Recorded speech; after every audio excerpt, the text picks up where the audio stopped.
நீதிமொழிகள் 7ஆம் அதிகாரம் 1ஆம் வசனம் முதல் 27ஆம் வசனம் வரை. என் மகனே, நீ என் வார்த்தைகளை காத்து என் கட்டளைகளை உன்னிடத்தில் பத்திரப்படுத்து. என் கட்டளைகளையும் என் போதகத்தையும் உன் கண்மணியைப் போல் காத்துக்கொள். அப்பொழுது பிழைப்பாய். அவைகளை உன் விரல்களில் கட்டி அவைகளை உன் இருதய பலகையில் எழுதிக்கொள். இச்சக வார்த்தைகளை பேசும் அந்நிய பெண்ணாகிய பரஸ்திரிக்கு உன்னை விலக்கி காப்பதற்காக ஞானத்தை நோக்கி நீ என் சகோதரி என்றும் புத்தியை பார்த்து நீ என் இனத்தாள் என்றும் சொல்வாயாக.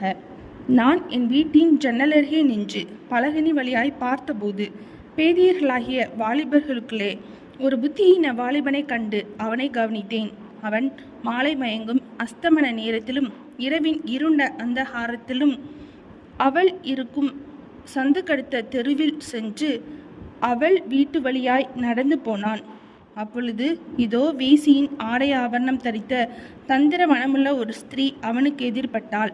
அவள் வாயாடியும் அடங்காதவளும் ஆனவள். அவள் கால்கள் வீட்டிலே தரிக்கிறதில்லை. சிலவேளை வெளியில் இருப்பாள், சிலவேளை வீதியில் இருப்பாள், சந்துகள் தோறும் பதிவிருப்பாள். அவள் அவனை பிடித்து முத்தம் செய்து முகம் நாணாமல் அவனை பார்த்து, சமாதான பலிகள் என்மேல் சுமந்திருந்தது. இன்றைக்குத்தான் என் பொருத்தனைகளை நிறைவேற்றினேன். ஆதலால் நான் உன்னை சந்திக்க புறப்பட்டு உன் முகத்தை ஆவலோடு தேடினேன். இப்பொழுது உன்னை கண்டுபிடித்தேன். என் மஞ்சத்தை இரத்தின கம்பளங்களாலும் எகிப்து தேசத்து விசித்திரமான மெல்லிய வஸ்திரங்களாலும் சிங்காரித்தேன். என் படுக்கையை வெள்ளை போலத்தாலும் சந்தனத்தாலும் இலவங்க பட்டையாலும் வாசனை கட்டினேன். வா, விடியற்காலம் வரைக்கும் சம்போகமாயிருப்போம், இன்பங்களினால் பூரிப்போம். புருஷன் வீட்டிலே இல்லை, தூர பிரயாணம் போனான். பணப்பையை தன் கையிலே கொண்டு போனான். குறிக்கப்பட்ட நாளிலே வீட்டுக்கு வருவான் என்று சொல்லி தன் மிகுதியான இனிய சொற்களால் அவனை வசப்படுத்தி தன் உதடுகளின் மதுர வாக்கினால் அவனை இணங்க பண்ணினாள். உடனே அவள் பின்னே சென்றான்.